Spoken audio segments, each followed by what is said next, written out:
I decided to do this video in YouTube format because it's probably going to go a little longer than what I normally do, but there's a lot to unpack in the passages that have been on my brain.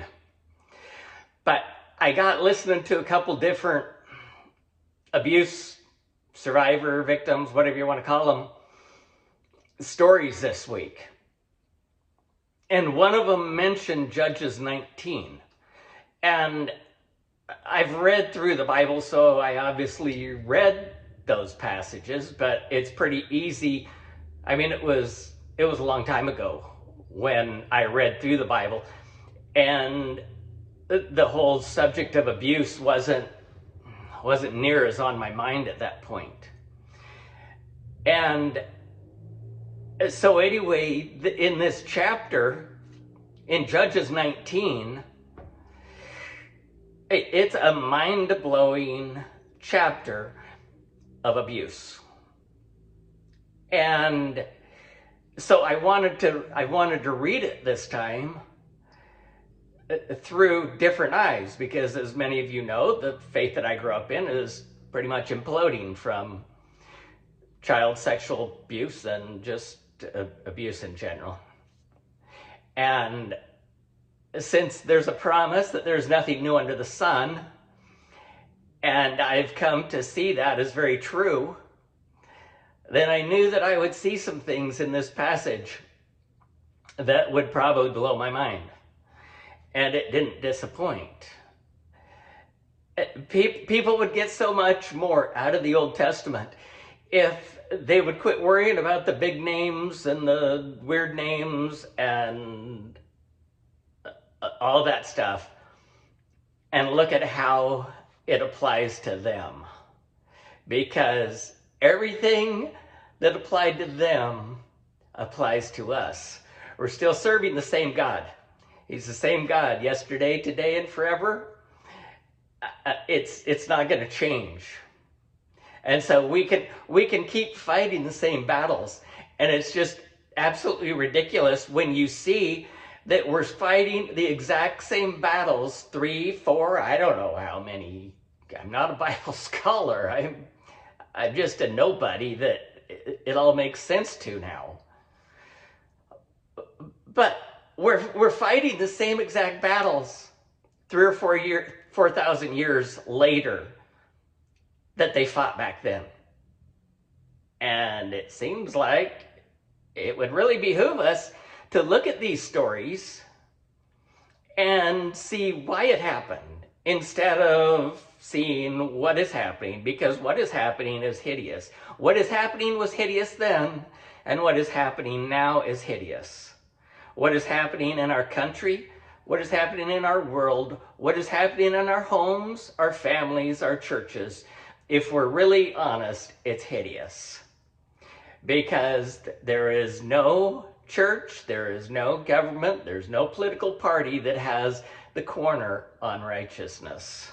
Self-righteousness, absolutely, but righteousness, not a bit.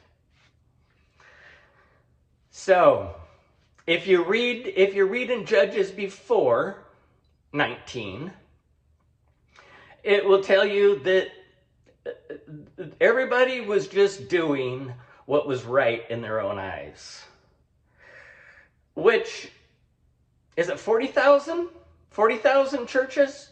Christian churches. I'm just talking Christian denominations. I'm not even getting into the other ones. They're all no different. They're all the same. They all have all their different side groups. So I think it's Wikipedia says 40,000 different non-denominational Christian churches. All pretending to preach one way. And you can talk about the spokes of a wheel all leading to the center. Well, no, they don't. Jesus walked one way. He didn't walk 40,000 different paths. You can only walk, this path only leads to one place. So if you take some other path, it's not leading to the same place. Quit kidding yourself. Quit lying to your congregations. Quit lying. There's bad juju that happens to you when you lie. So anyway, They were doing what was right in their own eyes. And that's why we have all these different religions and why we have all these different denominations, because everybody does what's right in their own eyes. So that was the first thing that I saw, which is no different than today. Then it starts out, Judges 19 starts out, it says they had no king. Well, my understanding is that they had a king, that Saul was king. I may be wrong on that. I'm not drawing a hard, fast line in the sand on that. But regardless of whether or not they had a king or not, they did not have leadership. And as we go through this hideous story, we will see there was no leadership in the country. There was no leadership in the homes. There was no leadership in the marriages. There was no leadership in the churches. There was no leadership anywheres. Because the main character is a Levite, which were God's people. They were God's people. They were one of the 12 tribes. So they were God's people. So it wasn't those evil other people. Those evil, it was God's people. So that's an important distinction. Because even as I listened to a number of preachers do their best to explain these chapters, and every single one of them pointed fingers at outside of their own churches, outside of their own belief systems, outside of themselves, which is a part of our nature.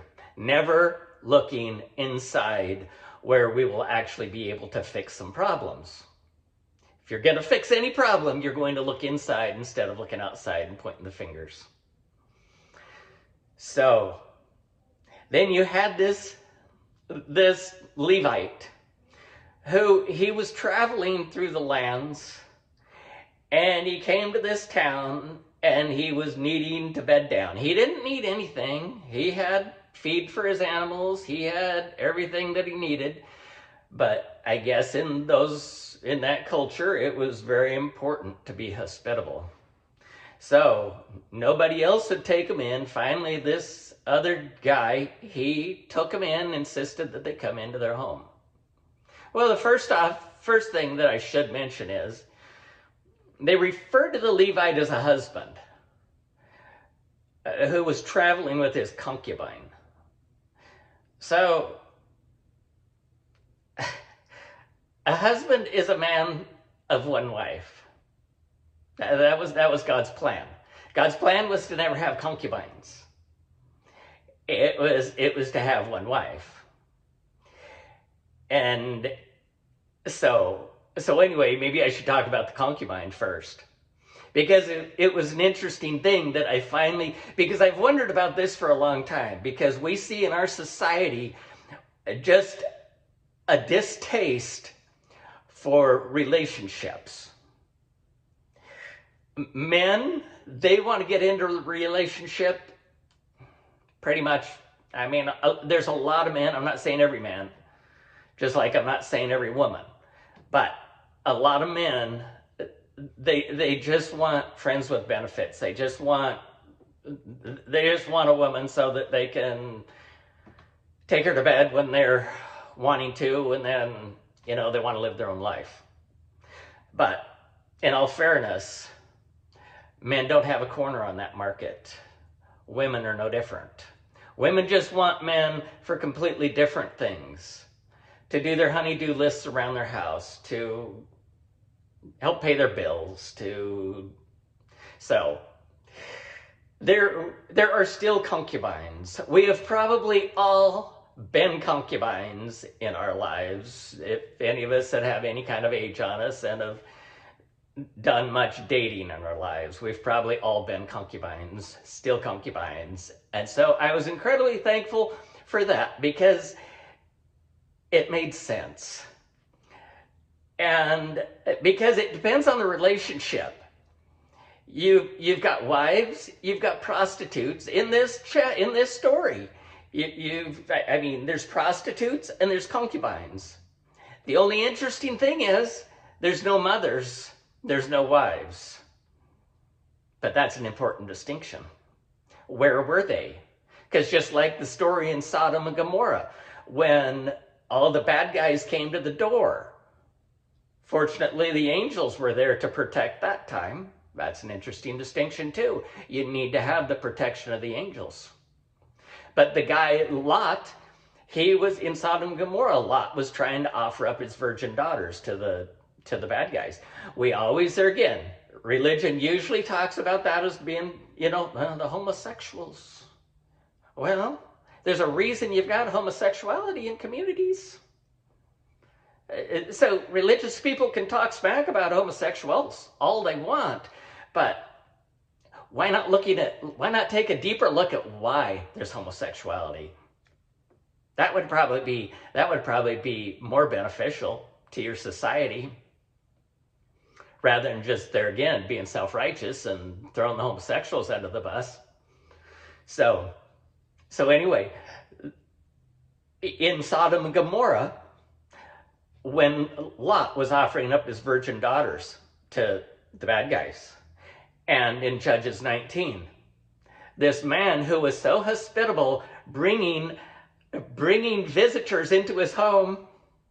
Some of you that grew up in the faith that I grew up in, you'll know exactly what I'm talking about here. Bringing strangers into your home. And then, because it was dangerous outside, it was dangerous out in the world. Those worldly people, they were dangerous. But come to my home where it's safe. And so the man of the house, he was trying to push his virgin daughters in Judges 19 out to these bad guys. And then the Levite, the good religious man, he pushed his concubine, just his sex toy, he pushed her out the door, his servant out the door. Those men had their way with her all night long. Then, I don't remember how she got back to the doorstep. But there again, I'm going to say this too. Sorry, I keep going back and forth. That's just how my brain works. Where was the mother in this home? Because no true mother is going to turn her daughters out to the bad guys. No true husband is going to turn his wife out to the bad guys. True men will fight and die to protect their kids and to protect their wives. They're not going to just turn them out to bad guys that are wanting to rape and do all the horrible things that men do by nature. So where were the mothers? Where were the wives? Why did this Levite, why did this religious guy, why did he have a concubine? Why did he need a concubine? Good question, huh? Why were his needs not being taken care of? Why did he need to hire for his needs to be taken care of? It's no different today. There's a lot of homes where men have to hire, basically would have to hire their needs to be taken care of, and women would have to hire their needs to be taken care of. Where's the husbands? Where's the wives? It's the same exact situation in our society today. So you can see everything is leading up to the exact same stuff where we are today. So when people wonder why God would allow this stuff to happen, it's not that God's allowing it. I mean, yes, he's allowing it to happen. What do you want him to do? Do you want him to come down and destroy Sodom and Gomorrah again? Do you want him to come down and destroy our cities again? Because if you remember back to Sodom and Gomorrah, it wasn't just those naughty homosexuals that were destroyed. There weren't 5 righteous left in that town because everyone was living according to their own reasoning. It's the same today. We need to quit trusting those who are our leadership. We need to have true leadership. We need to have men and we need to have women who are willing to step up to the plate and be leaders and call this stuff out. Not just call this stuff out and change, because there again, you see that in this chapter. That same Levite man, he stirred up everybody and he got armies together to go kill those bad guys. When you go on further in the book, then they're killing 25,000 people here and they're killing 25,000 people there, and they're killing children and animals and women, and they're killing all of these people because of righteous indignation. He was so angry. He was the one who turned her out. He was the one who pushed her out. He was the one who did not have protection, who did not bring protection to those under his household, even though he was in another man's house. He was the one. The angels will protect us in our homes when we have angel protection. The parents are the ones who are responsible for living a life within homes to gain angel protection. It's not the children's fault. It's never the children's fault. It's the parents' faults. Sorry if that's harsh and hurts your feelings, but do we want to stop the abuse, or do we want it to continue for another 3,000 years? It's up to us. Think of how many people have died in religious wars because of them taking things into their own hands. They're not fighting God's battles, they're fighting their battles. These people in these passages, they never turned from their wicked ways and gained the protection from the angels. They never turned, they never saw where they were the ones who brought the carnage to the people. And that's disturbing to me, because there again, it's the same stuff. So to kind of recap, there was no true leadership. There may have been a government, but there was no true leadership in the homes, in the land, in the families. They had concubines. They didn't have wives. Where were the mothers? Were they busy? Were they just needing, were they needing alone time? Me time? Where were they? Where were they? Why did they not have protection of the angels? Why were these men shoving their kids, their virgin children, and their concubines that they had had headship over? Why were they shoving those people out the door? Why were they not real men? Why were they not husbands? Why were they not fathers? A heart of a father, a heart of a mother would never damage their kids. A heart of a husband, a heart of a wife would never damage their husband or their wife. If we would understand this on a personal level, then we would understand it on a national level. They had an open door.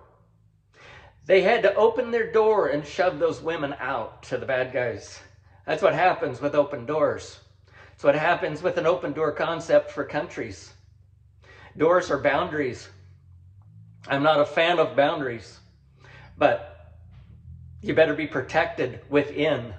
But when you don't have protection from within the home, when you don't have protection from within your country, then, and you have an open door, then you allow the bad guys in. You shove those who you're responsible for out, and you bring in the bad guys that destroy your women, your children. And but I don't know how many thousand years it's going to take God to finally pull the plug and destroy things again like he did in Sodom and Gomorrah. But anyway, it no doubt will happen, because history always repeats itself. And there's nothing new under the sun. So anyway, I hope I made a little bit of sense in this. I hope I helped you to see that we're no different. We're no different. Our Christian religions are no different than the Levite. In Judges 19, it's all the same. It's all the same story. So anyway, there's your Earth wisdom for the day. Remember, to change the world, we have to change ourselves. Love you guys. Have a great day. Bye.